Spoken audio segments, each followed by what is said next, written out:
Amém. Isaías capítulo 59. Nós vamos falar sobre todo esse capítulo, mas eu quero ler só o primeiro versículo.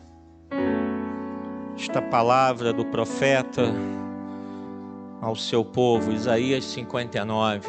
Por favor, abra sua Bíblia. Eu faço a leitura na nova versão internacional, NVI. Uma ótima versão para entendimento do texto bíblico. Acompanhe, por favor, em sua Bíblia. Diz assim o profeta: vejam, o braço do Senhor não está tão encolhido que não possa salvar, e o seu ouvido tão surdo que não possa ouvir. Senhor, guia-nos a toda a verdade, ó Santo Espírito de Deus. Fala aos nossos corações, ensina-nos nesta manhã. Tem misericórdia de nós, ó Deus. Desperta nossa mente, nosso coração. Vem fazer a tua obra em nós, Senhor. Muitos estão apenas pensando na parte física, pensando apenas na saúde física, mas nós te pedimos, Senhor, nos dá saúde espiritual, nos dá saúde à alma, Senhor. Que a tua palavra nessa manhã venha nos curar, que a tua palavra venha nos transformar, nos edificar, Senhor, na tua presença. Fica conosco, usa-me, Deus, eu me coloco em tuas mãos, pedindo a tua ajuda, Senhor, o teu sustento, a tua graça. Que a tua misericórdia seja derramada sobre nós, sobre cada um que estiver assistindo essa gravação, ó Deus, esta mensagem, seja abençoado também em nome de Jesus. Obrigado desde já, e que todo o povo de Deus diga amém. Pode se assentar.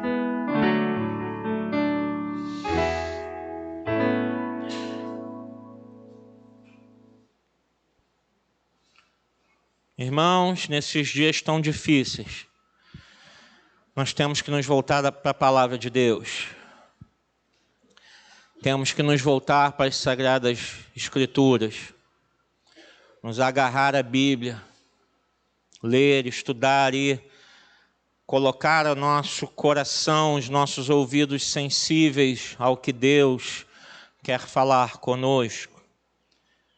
Isaías aqui se levanta, o profeta, Deus levanta esse homem que já era um sacerdote, mas Deus o chama, Deus faz um processo de conversão que a gente vê no início do seu livro. Ele conta sobre esse encontro real com Deus, quando ele estava acostumado tanto a ver a glória de Judá, do rei, a quem ele assistia, e Deus o chama para ver a sua glória, e ele tem ali o encontro real. Ele começa a ver que Deus é muito maior, superior, infinitamente mais do que qualquer glória terrena, do que qualquer poder terreno, e em cima disso Deus começa a usá-lo para pregar ao povo de Israel, ao povo de Judá, para trazer o povo de volta para Deus. E nada mais atual, nada mais conveniente nos nossos dias do que falar dessa mensagem, onde nós vemos a igreja longe de Deus, a igreja afastada de Deus, o quanto nós, ao longo do tempo, nos acomodamos, fomos aceitando certas coisas e vivendo uma vida mais mundana, mais terrena, uma vida mais voltada para nós mesmos do que uma vida voltada para Deus. Se a gente parar direitinho para ver o quanto das nossas vidas hoje está sendo separada, o quanto está sendo direcionado a Deus, talvez a gente vá se chocar e ver que a gente não dá tanto assim para Deus. Como é difícil ver o povo, a igreja, lendo a Bíblia durante o ano. Eu estou feliz porque esse ano o nosso grupo de leitura bíblica quase triplicou, né, de número de membros lá no grupo, muitas pessoas realmente interessadas. Eu estou feliz com isso e peço que, em nome de Jesus, você mantenha firme esse propósito de ler a Bíblia esse ano. Saiba que o primeiro mês é o mais difícil. Se você vencer o primeiro mês, você já tem uma grande possibilidade de chegar ao final. E os 3 primeiros meses são decisivos. Se você chegar, passou janeiro, passou fevereiro, passou março, você está ali, é quase certo que você vai chegar até o final. Então, insista nesse início. Isso vai ser importante para a sua vida com Deus, para o seu caminhar com Deus. Então, a mensagem de Isaías é justamente em conclamar o povo a voltar para Deus, a voltar para a palavra de Deus. Ele começa dizendo sobre a graça, a misericórdia de Deus, porque, irmãos, a gente pode pensar assim, a igreja está perdida, talvez você pense, não há mais jeito para mim, eu pequei, eu fiz coisas muito desagradáveis, a minha vida está toda errada, acho que não tem mais conserto, não tem mais jeito. Mas Isaías começa dizendo: vejam, o braço do Senhor não está encolhido, que não possa salvar, e o seu ouvido tão surdo que não possa ouvir. Ou seja, a graça e a misericórdia de Deus continuam operando entre nós. Deus continua sendo gracioso, suas misericórdias se renovam todos os dias, a cada manhã elas se renovam sobre a nossa vida. Se hoje a gente acordou e o nosso primeiro pensamento foi: opa, está na hora de levantar para ir para a casa do Senhor, foi porque Deus olhou para a gente e falou: eu vou renovar a minha misericórdia sobre você, e você vai ter o desejo de me adorar, porque se Deus retirar a sua graça, nós abandonamos Deus, porque a nossa carne não quer saber de Deus. Então, amados irmãos, os braços do Senhor estão abertos, os seus ouvidos estão atentos. Aquele que se voltar para Deus e dizer: Senhor, tem misericórdia da minha vida, perdoa os meus pecados, Senhor, eu quero voltar para Ti, eu quero acertar as minhas veredas, eu quero endireitar os meus caminhos, eu preciso de Ti, eu não posso viver sem Ti. Tenha certeza que aquele que se humilha e se volta para Deus, Deus está com os braços abertos. E aí a gente lembra daquela historinha que Jesus contou do filho pródigo.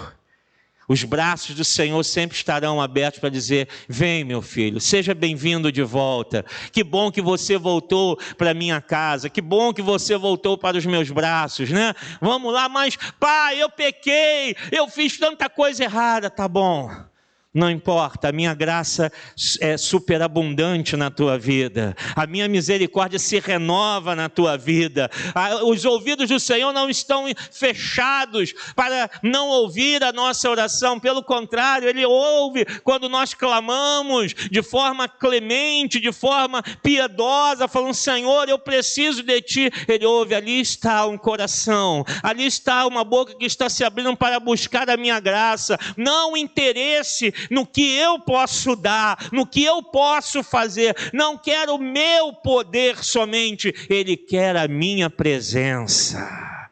Os ouvidos do Senhor estão abertos.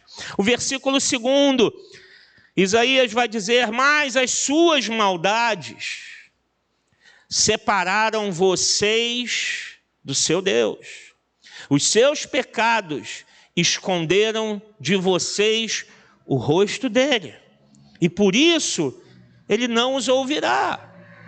Amados, o que nos separa de Deus são os nossos pecados e as nossas maldades.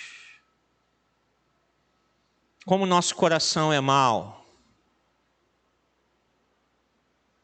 O que a gente deseja para um homem que estupra uma criança? Qual o primeiro pensamento que vem à nossa mente? E a gente se acha tão bonzinho, né? Mas talvez o primeiro pensamento que venha seja: pega esse cara e mata ele. Bate muito nele até ele ficar arrebentado no chão. Eu pergunto, isso é bondade? Como o nosso coração é mau. Ah, mas é justiça. Quem somos nós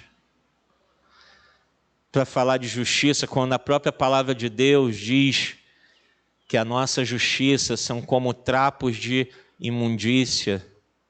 Vamos trazer para o dia de hoje. A nossa justiça é como um absorvente usado depois do período menstrual da mulher. Era isso que o profeta estava falando. Porque naquele tempo não tinha isso.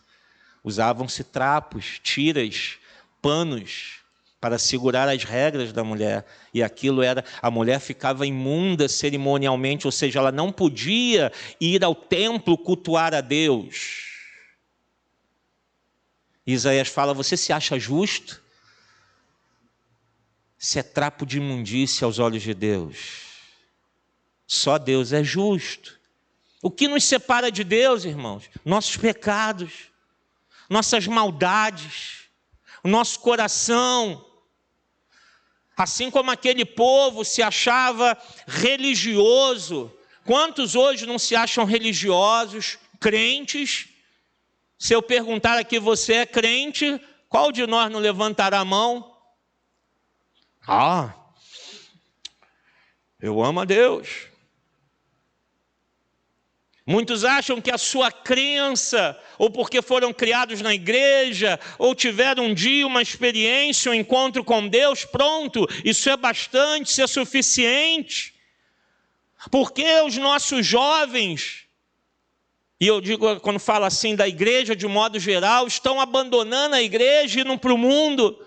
Porque não basta ser criado na igreja, você, jovem, adolescente, tem que ter um encontro real com Cristo, tem que ler as Escrituras, tem que conhecer esse Jesus que um dia mudou a minha vida e de todas essas pessoas que estão ao seu redor, para que você também o conheça e tenha um encontro real com Ele e a tua vida seja transformada e você entenda que você não está aqui para passar o teu tempo, mas para servir ao Deus Redentor e Salvador. Mas muitos estão indo embora. Não, a igreja perdeu o significado. E ao invés de a gente pregar a verdade, falar: ó, jovem, arrependa-se dos seus pecados, volte-se para Deus. As igrejas estão criando, vamos criar alguma coisa para prender os nossos jovens. O que jovem gosta? Ele gosta de animação. Vamos botar umas músicas mais animadas. Vamos contratar um DJ. Vamos botar luzes. Vamos fazer isso. Vamos fazer aquilo que é o jovem. É claro, irmãos, vai lotar de jovem. Vai lotar. Mas de jovens que estão querendo apenas o oba-oba. E nós não temos que ir atrás do oba-oba, a gente tem que ir atrás daqueles que o Senhor disse: eu te escolhi, eu te chamei, eu te separei, antes da criação do mundo, você é meu. É para esses que a gente tem que se voltar. Então, aquele povo achava que a religiosidade, o templo em Jerusalém, os rituais, as crenças, uma credulidade, isso tudo seria suficiente para Deus salvar e proteger. E Isaías diz: não. Deus se afastou de vocês por causa disso. Porque vocês se tornaram religiosos, vocês se tornaram arrogantes. Versos 3 a 8. Pois as suas mãos estão manchadas de sangue. Olha, irmãos, ele está falando do povo de Deus. Olha as coisas que Isaías vai falar, inspirado pelo Espírito Santo, Deus que vê tudo em todos os lugares. As suas mãos estão manchadas de sangue. Assassinatos, homicídios dentro, no meio do povo de Deus. E os seus dedos de culpa, os seus lábios falam mentiras, e a sua língua murmura palavras ímpias. Ninguém pleiteia sua causa com justiça. Ninguém faz defesa com integridade. Apoiam-se em argumentos vazios e falam mentiras. Concebem maldade e geram iniquidade. Chocam ovos de cobra e tecem teias de aranha. Quem comer seus ovos morre, e de um ovo esmagado sai uma víbora. Suas teias não servem de roupa, eles não conseguem cobrir-se com o que fazem, suas obras são más. E atos de violência estão em suas mãos. Seus pés correm para o mal, ágeis em derramar sangue inocente. Seus pensamentos são maus, ruína e destruição marcam os seus caminhos. Não conhecem o caminho da paz, não há justiça em suas veredas. Eles as transformaram em caminhos tortuosos. Quem andar por eles não conhecerá a paz. A gente lendo isso aqui, né, irmãos? A gente pensa assim, Isaías e o próprio Deus devia estar falando para quem não conhece a Deus, né? Para o mundo, né? Violência, assassinato, sangue, mentiras, injustiças. Não. Ele estava falando isso para o povo de Deus. Quantos pecados ocultos nós temos, irmãos? Quantos pecados invisíveis aos olhos humanos nós temos carregado em nossa vida? Que Isaías está denunciando aquilo que estava oculto, ou talvez coberto pelo manto da religiosidade. Ao longo da história da igreja, quantas milhares, se não talvez até milhões de pessoas foram mortas em nome do Senhor Jesus, em nome de Deus. E se achando, não, estou fazendo bem. Estou fazendo bem. E a palavra de Deus diz isso. Jesus deixou o alerta, chegará o dia em que muitos falarão, perseguirão a igreja dizendo, estou fazendo bem para Deus. Quantos pecados ocultos nós temos em nosso coração, irmãos? Quantos pecados por ignorância? Quando eu digo por ignorância, são aqueles pecados que a gente ainda não percebeu que a gente está pecando. Ignorância no sentido da falta de conhecimento. Porque a gente ainda não viu que o que a gente está fazendo, o nosso modo de vida, o nosso modo de agir é pecado. Porque ainda o Espírito Santo não nos mostrou, não jogou luz sobre aquilo, porque ainda nós não chegamos na Bíblia e lemos e aquele texto iluminou nossa alma, nosso coração. A gente, isso que eu faço é pecado. Quantos pecados por ignorância? Quantos pecados não reconhecidos nós estamos carregando? Que a gente não reconhece, a gente não diz, isso é pecado. Não vou falar nada. Vamos orar, confesse seus pecados a Deus. Não, isso aí eu não vou falar não. Como é que eu vou falar isso para Deus? Como é que eu vou dizer isso para o Senhor? Como eu vou dizer? Não vou falar isso, não. E confissão é reconhecimento, e dizer, Senhor, eu pequei. Eu fiz isso. Eu fiz aquilo. Eu fui mal, eu agi com injustiça, eu prejudiquei, eu transgredi a tua palavra. Quantos pecados não confessados, irmãos? Mas essa denúncia de Isaías revela uma coisa: nada está oculto aos olhos de Deus. Quando o apóstolo João tem a visão no Apocalipse de Jesus e ele tenta transferir a visão que ele teve em palavras. A gente, às vezes, erroneamente pega e pensa, né, que João escreveu exatamente como o Senhor é. Não, ele vai botando de forma comparativa, tentando explicar e também mostrar a funcionalidade. Então, quando ele olha para Jesus, ele diz: seus olhos são como chamas de fogo. Fogo purifica, penetra.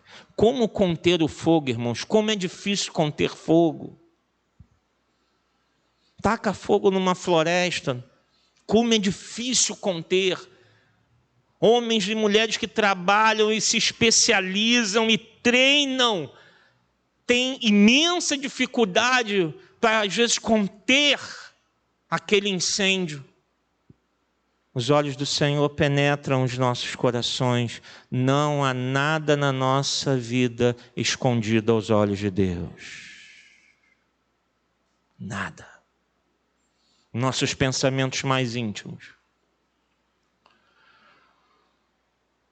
Nossas emoções mais sensíveis. Nada está oculto aos olhos de Deus. Aquele povo achava que estava fazendo isso despercebido, mas Isaías fala: não, eu vou denunciar, olha, eu sei que vocês estão fazendo. Deus está vendo. Deus está vendo. E Deus está vendo a sua igreja. Deus está vendo os nossos corações, irmãos. Versos 9 a 13. Por isso a justiça está longe de nós, e a retidão não nos alcança. Procuramos, mas tudo são trevas. Buscamos claridade, mas andamos em sombras densas. Como o cego, caminhamos apalpando o muro. Tateamos como quem não tem olhos. Ao meio-dia, tropeçamos como se fosse noite. Entre os fortes, somos como os mortos. Todos nós urramos como ursos, gememos como pombas, procuramos justiça e nada. Buscamos livramento, mas está longe. Sim, pois são muitas as nossas transgressões diante de ti, e os nossos pecados testemunham contra nós. As nossas transgressões estão sempre conosco, e reconhecemos as nossas iniquidades. Rebelar-nos contra o Senhor e traí-lo, deixar de seguir o nosso Deus, fomentar a opressão e a revolta, proferir as mentiras que os nossos corações conceberam. Só até aqui. Isaías mostra, irmãos, que onde há pecado, há injustiça e há trevas. Quando o nosso coração oculta os pecados, a justiça se afasta de nós, a salvação fica mais longe, nossos olhos não conseguem enxergar, porque o pecado cega o entendimento e a caminhada da vida. O pecado tira a nossa visão. A gente não consegue enxergar. Por que que às vezes a gente tem que ter paciência, e Paulo fala sobre isso, tenham paciência, cuidado com os mais fracos na fé. Sabe, aquelas pessoas que estão sempre vacilando, e muitos não têm paciência, falam: sai para lá, esse aí, né? Toda hora vai e volta, mas Paulo diz, paciência. Se está voltando, deixa Deus fazer a obra, porque a obra é do Espírito Santo. Mas por que essa pessoa não toma um jeito na sua vida? Porque ela está cega. Ela está cega. Ela ocultou pecados, ela fechou dentro do seu coração pecados. Isso cegou o seu entendimento, tirou a visão da sua caminhada, e ela não percebe para onde está indo. Falta luz, falta graça, falta vida. Você vê o crente que está vivendo no pecado, ele não tem luz, ele não brilha, sua vida é morta, é sem graça, ele está sempre para baixo. Eu não estou falando de momentos, mas você vê que a pessoa não consegue sair daquilo ali, está faltando luz, brilho, confissão de pecados, a sua mente fica obscurecida, confusa, não sabe mais o que fazer, vai para lá, vem para cá, busca isso, busca aquilo, é uma confusão, a mente confusa, ficam cegos, e Isaías vai dizer algo muito sério aqui no final do versículo 12, as nossas transgressões estão sempre conosco e reconhecemos as nossas iniquidades. Aí ele vai dizer quais são. Rebelar-nos contra o Senhor e traí-lo, deixar de seguir o nosso Deus, fomentar a opressão e a revolta, proferir as mentiras que os nossos corações conceberam. Rebelião contra Deus, irmãos, é achar que nós sabemos tudo e podemos fazer qualquer coisa. Eu não preciso de Deus, eu não preciso do Senhor, não preciso da Bíblia, eu não preciso ir à igreja todo domingo, eu não preciso disso, eu não preciso daquilo, eu não preciso de pastor para me aconselhar, eu não preciso, não preciso de nada, eu sei, eu conheço. Isso é o início da rebelião contra Deus. Nunca está com a cabeça baixa, humilhação, sempre altivo. Assim o inimigo das nossas almas caiu da sua posição mais alta, próximo a Deus, porque ele se achou o máximo.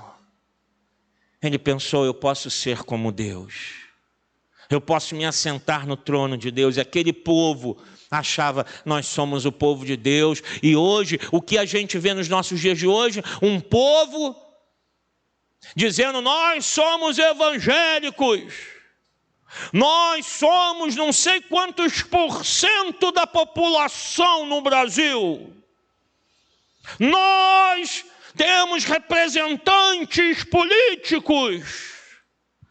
Batem no peito, dizem, a gente pode fazer qualquer coisa. Rebelião contra Deus.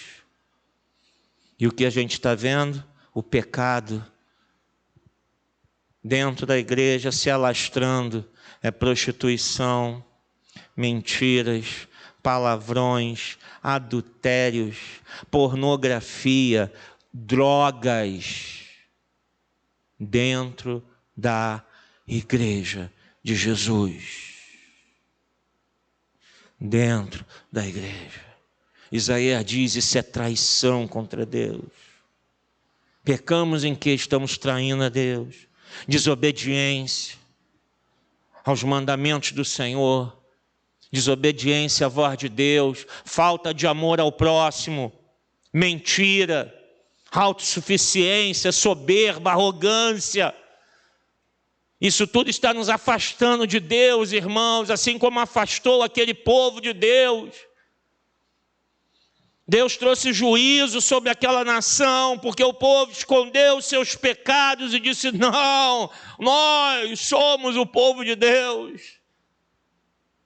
Mas o que se requer do povo de Deus, o que Deus requer da sua igreja, é que ela reconheça os seus pecados, é que a gente se humilhe a cada dia diante do Senhor e possamos declarar e pedir a Deus a sua graça e misericórdia, que Ele perdoe os nossos pecados e que a gente se conserte com Deus, antes que a gente fique cego, antes que a gente ache tudo normal. Acha tudo normal. Hoje a igreja acha tudo normal. É normal o crente ir para o carnaval. Hoje está normal o crente ir para Sapucaí. Está normal o crente assistir desfile de escola de samba. Está normal o crente sair no bloquinho da rua, do bairro. Está normal o crente beber a sua cervejinha, o seu whiskyzinho, o seu vinhozinho. Está normal tatuagem, o piercing. Está tudo normal. Está normal o adultério. Está normal a pornografia, tudo normal. Estamos aceitando tudo dentro da igreja. Estamos aceitando todo esse lixo dentro da nossa vida.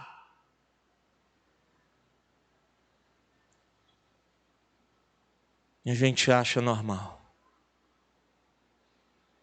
Isaías diz: nós nos rebelamos contra o Senhor e o traímos. Com o quê? Com os nossos pecados.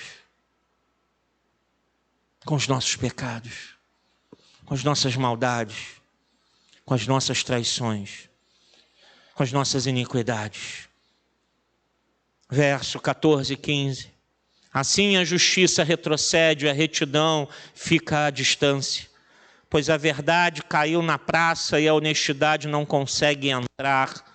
Não se acha a verdade em parte alguma, e quem evita o mal é vítima de saque. Olhou o Senhor e indignou-se com a falta de justiça. Deus, irmãos, Ele vê as injustiças que são cometidas. Deus vê as injustiças. A gente não precisa ficar se remoendo, a gente não precisa ficar se angustiando com as injustiças que acontecem no mundo ou contra nós. Deus está vendo todas as coisas e Ele há de julgar a todos, a começar pela sua, que somos nós. Deus vê, mas Deus vê também dentro da igreja as injustiças. Deus vê dentro da igreja a falta de retidão, a mentira, a desonestidade. Deus vê.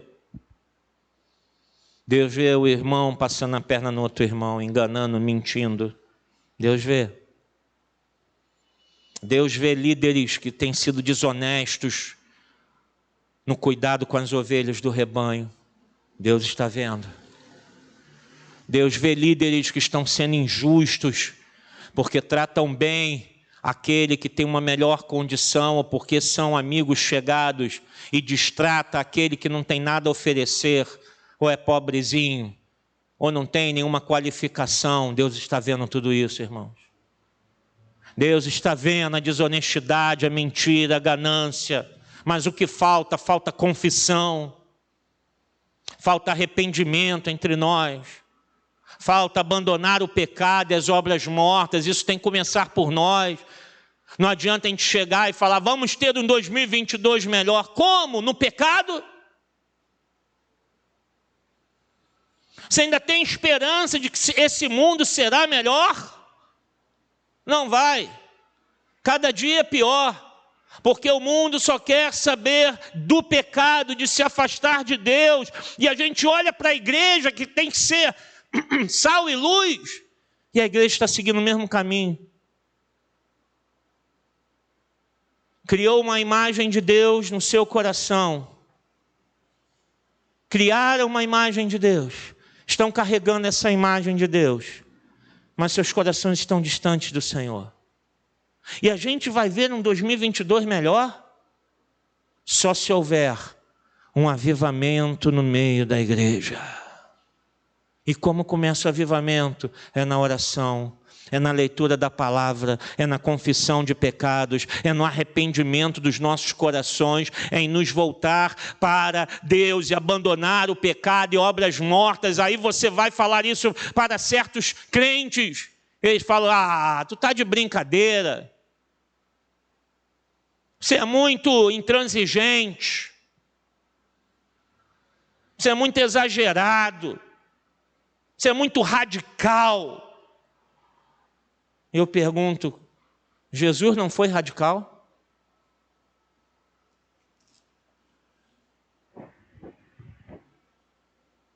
A mensagem do Evangelho não é radical? É. Isso que Isaías estava dizendo há séculos atrás não é radical? Falando, povo de Deus, vocês são violentos, injustos, imorais, desonestos, mentirosos. Por isso a justiça de Deus está longe. Por isso a presença de Deus está longe. Porque vocês estão vivendo no pecado. Versos 16 a 18. Ele viu. O Senhor, ele viu que não havia ninguém. Admirou-se porque ninguém intercedeu. Então o seu braço lhe trouxe livramento e a sua justiça deu-lhe apoio. Usou a justiça como couraça, pôs na cabeça o capacete da salvação. Vestiu-se de vingança e envolveu-se no zelo como numa capa. Conforme o que fizeram, lhes retribuirá. Aos seus inimigos, ira. Aos seus adversários, o que merece. Às ilhas, a devida retribuição. Amados, a ira de Deus virá.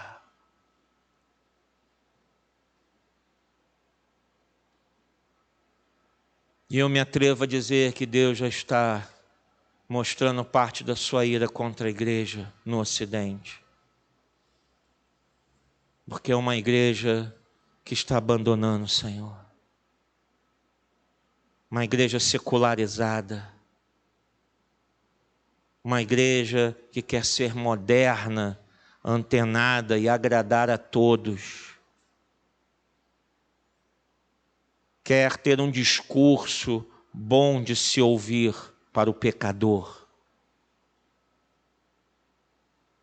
Uma igreja que a cada dia se afasta dos princípios morais e cristãos.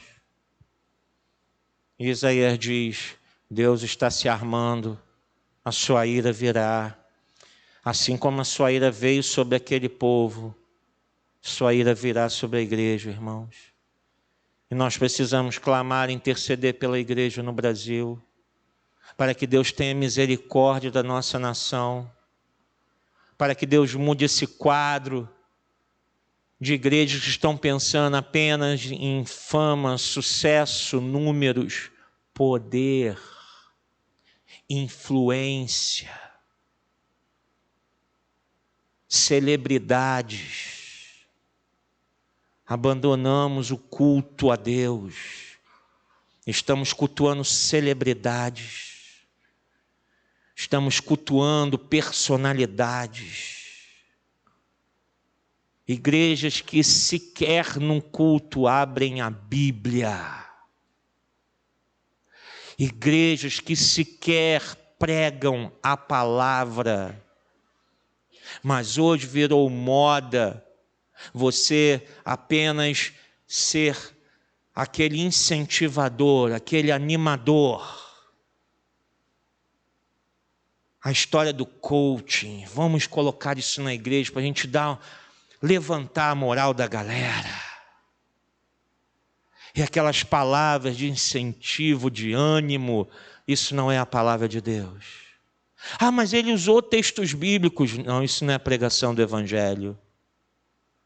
A pregação do Evangelho é: arrependei-vos, porque está próximo o reino de Deus. Dura a mensagem, mas a ira de Deus virá.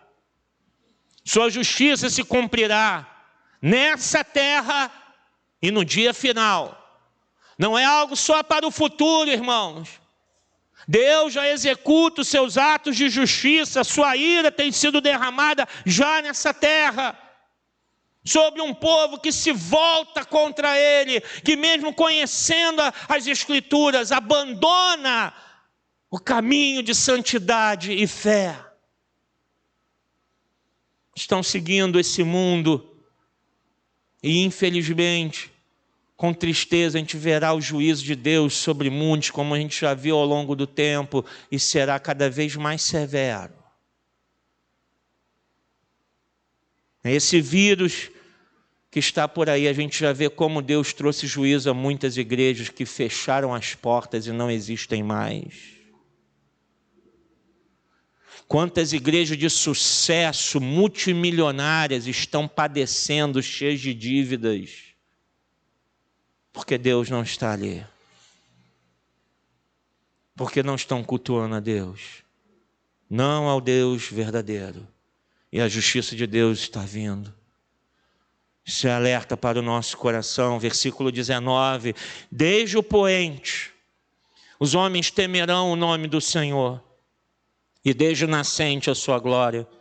Pois ele virá como uma inundação impelida pelo sopro do Senhor. Qual é a solução do problema? Qual é a solução da igreja? Qual é a solução para a nossa vida? Qual é a solução para o nosso estado, para a nossa cidade, para o nosso país? Qual é a solução para a igreja no Ocidente? A solução é Jesus Cristo. Ele virá como uma inundação e ele veio.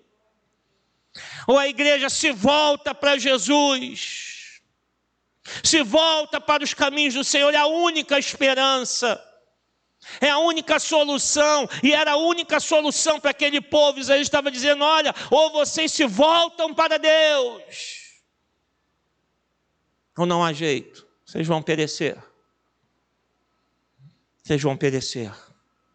Ele diz aqui que virá impelida pelo sopro do Senhor. O sopro do Senhor. O vento. O que é o vento e o sopro do Senhor? O Espírito Santo de Deus. Irmãos, nesse lugar a gente pode faltar cadeira, a gente talvez tenha que ficar em pé, sentados no chão, podemos não ter som, ar-condicionado, a gente pode não ter música, a gente pode não ter muita coisa, mas o que não pode faltar nesse lugar é a presença do Espírito Santo de Deus. O sopro tem que estar nesse lugar, o vento tem que soprar aqui, o resto não interessa, não interessa a nossa roupa, não interessa a cor da parede, não interessa se o som é bom, se é ruim, se a cadeira é confortável ou não é. Interessa o seguinte: quando entrar por aquelas portas, eu e você temos que clamar: Espírito Santo, sopra nesse lugar, sopra na minha vida, sopra nessa igreja, faz algo em nosso coração, porque a única solução é esperança para nós nessa terra. Aquele povo não buscou isso. A igreja não está buscando isso. Porque as igrejas estão se tornando ambientes chatos. Porque falta a presença do Espírito Santo. Se ele não estiver aqui, a mensagem é chata, o louvor é chato. Irmãos, não importa qual a música a gente vai cantar.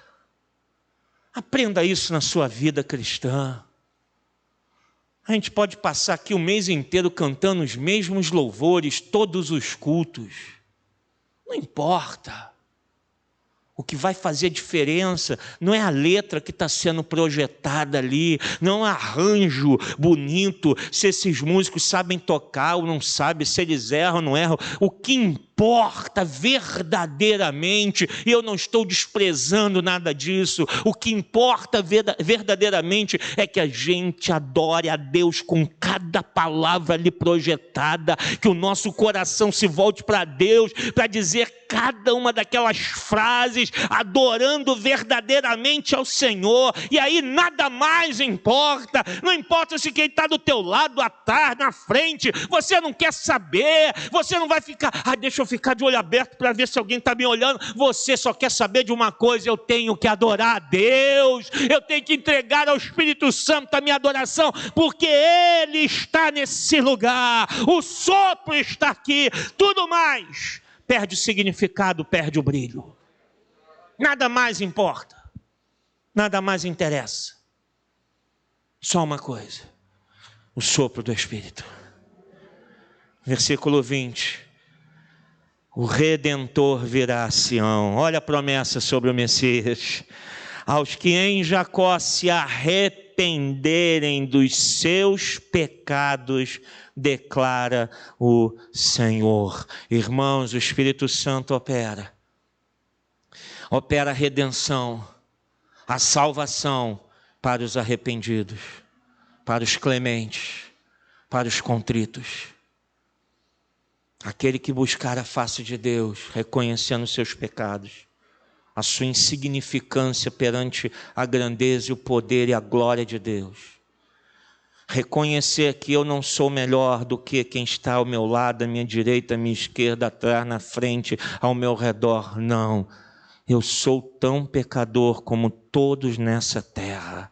O único perfeito foi Jesus. Eu tenho que olhar para Ele, buscar a Ele, me arrepender, porque Ele é o meu Redentor. Só Ele pode me redimir. Só Ele pode me salvar. Só Ele. Só Ele pode me tirar da situação do pecado em que eu me encontro. Só Ele pode me resgatar, mas Ele veio para todos? Não. Isaías já anuncia: Ele virá para os que se arrependerem dos seus pecados. A doutrina da universalidade, que Jesus morreu para todos, todos estão salvos, isso é uma heresia. Jesus não morreu para o mundo inteiro. Ele morreu para aqueles que se arrependerem dos seus pecados.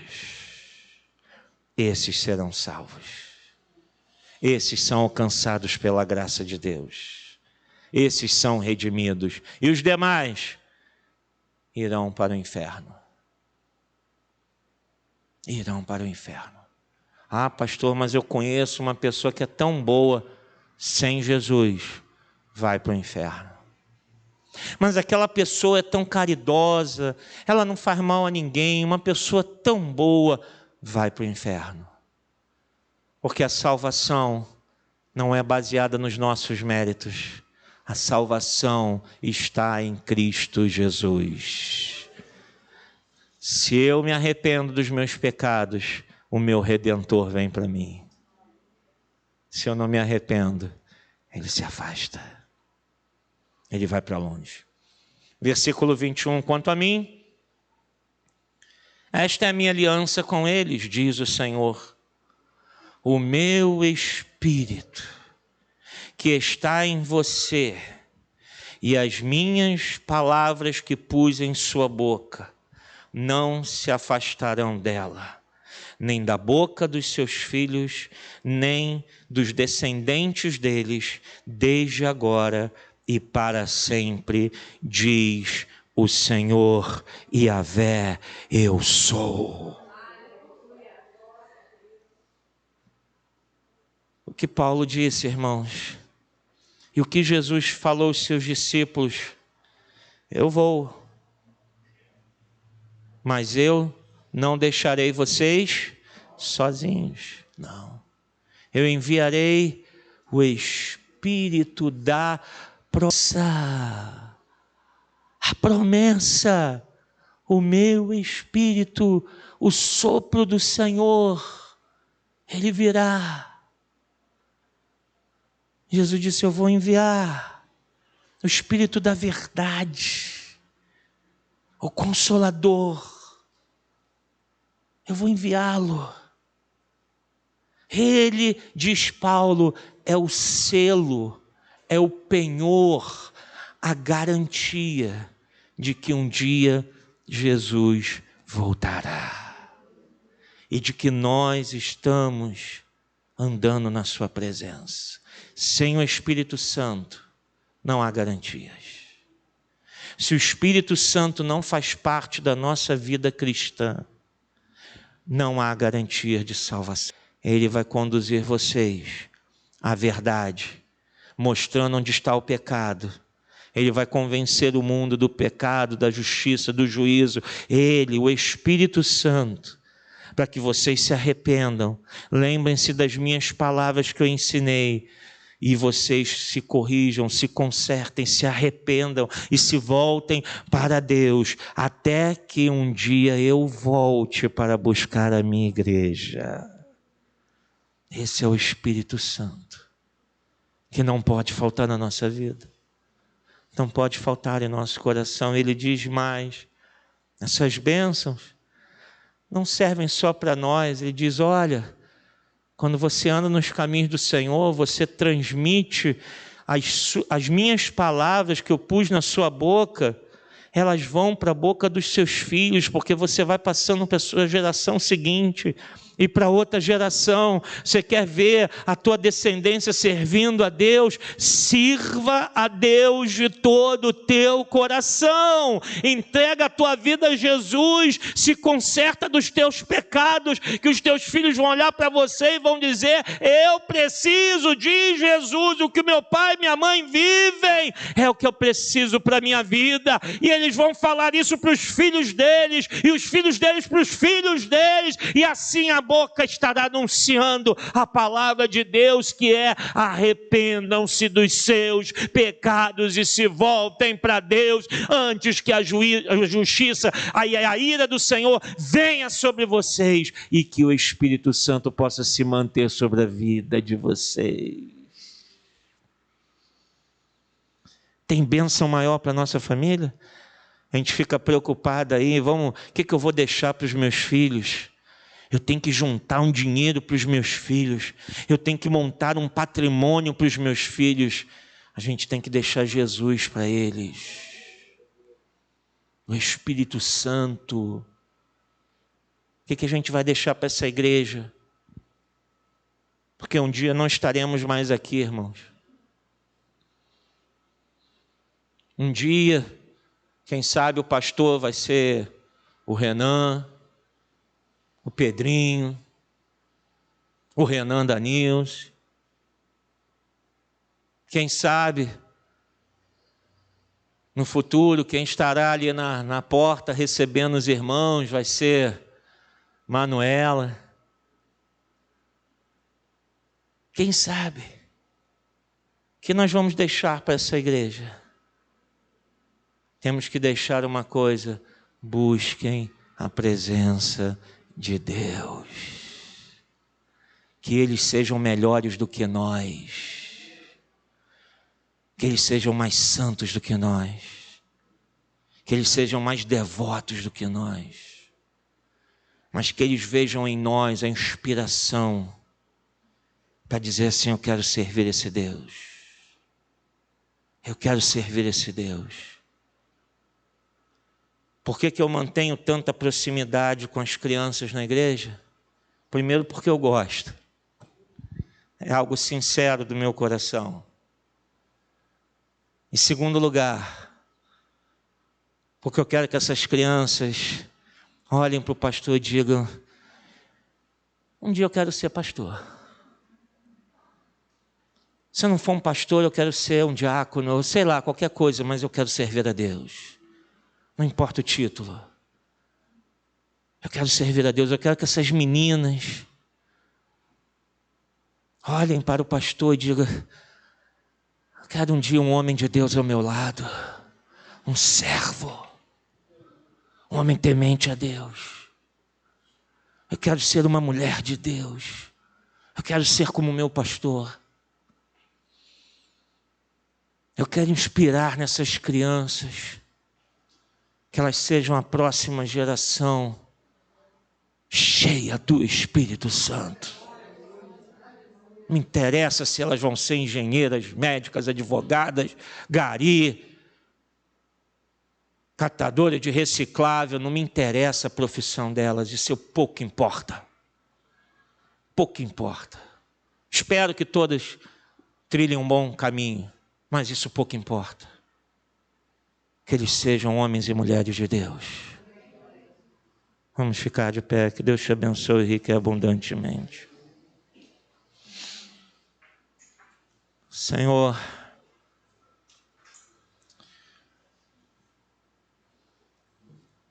diante desta palavra, só nos cabe dizer: tenha misericórdia de nós. Se em alguma coisa nós estamos acertando, é pela tua graça e misericórdia, Senhor. Não somos nós que estamos acertando, mas o teu Espírito está nos levando a não errar. A glória é tua, o louvor é teu. Oh, aleluia. Glórias e honras sejam dadas ao Espírito Santo. Glórias e honras ao Espírito Santo.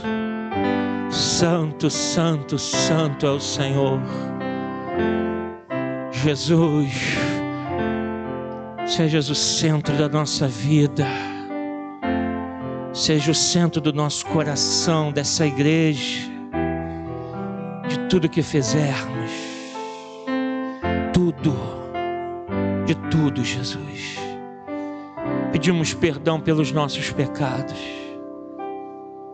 Muitos pecados. Muitos.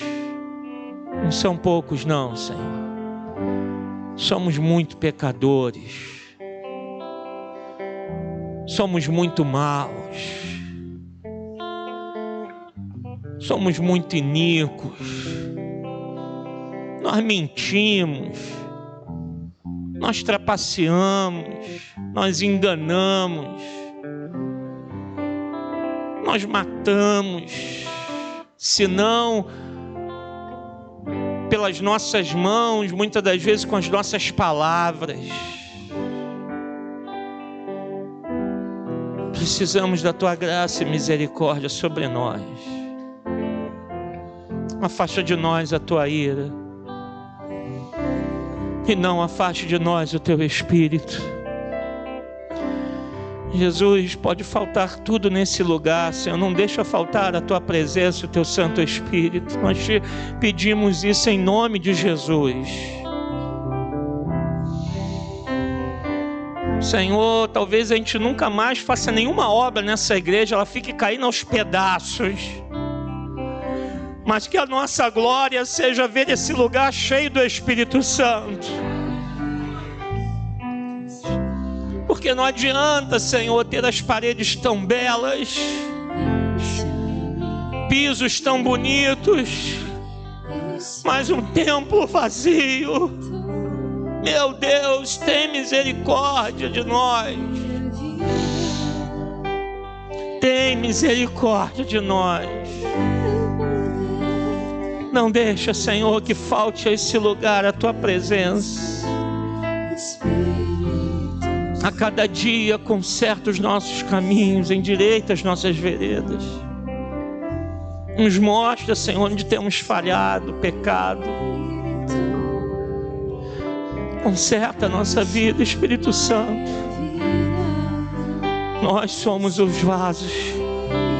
Tu és o oleiro.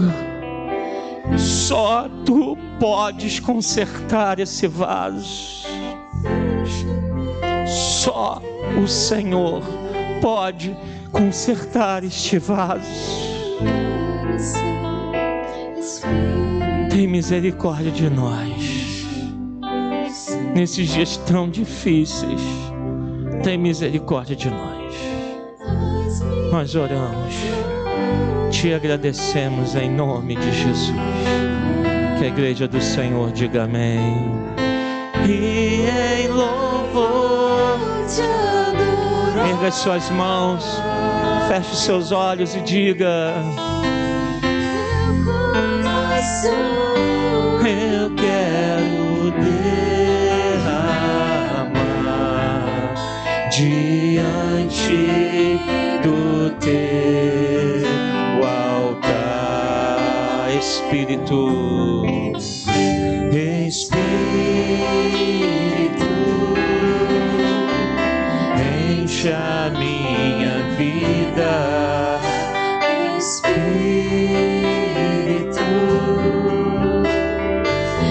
enche a minha vida,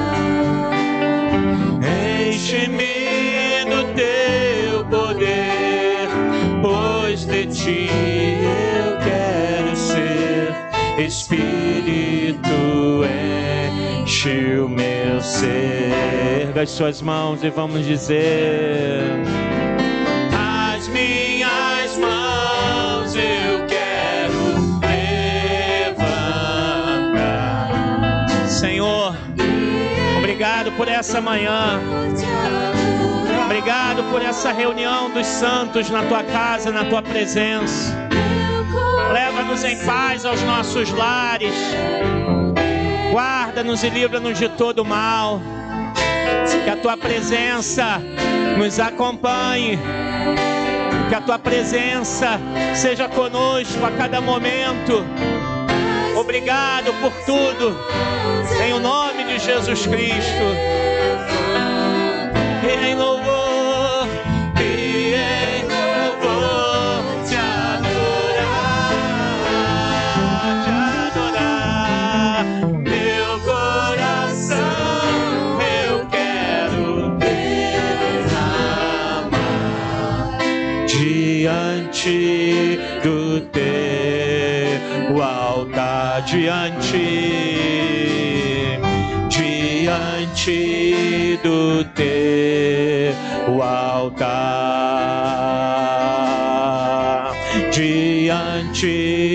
do teu altar, diante do teu altar. A ti seja toda a glória, honra e louvor. Que Deus te abençoe rica e abundantemente. A paz do Senhor, até logo mais à noite, às 18 horas.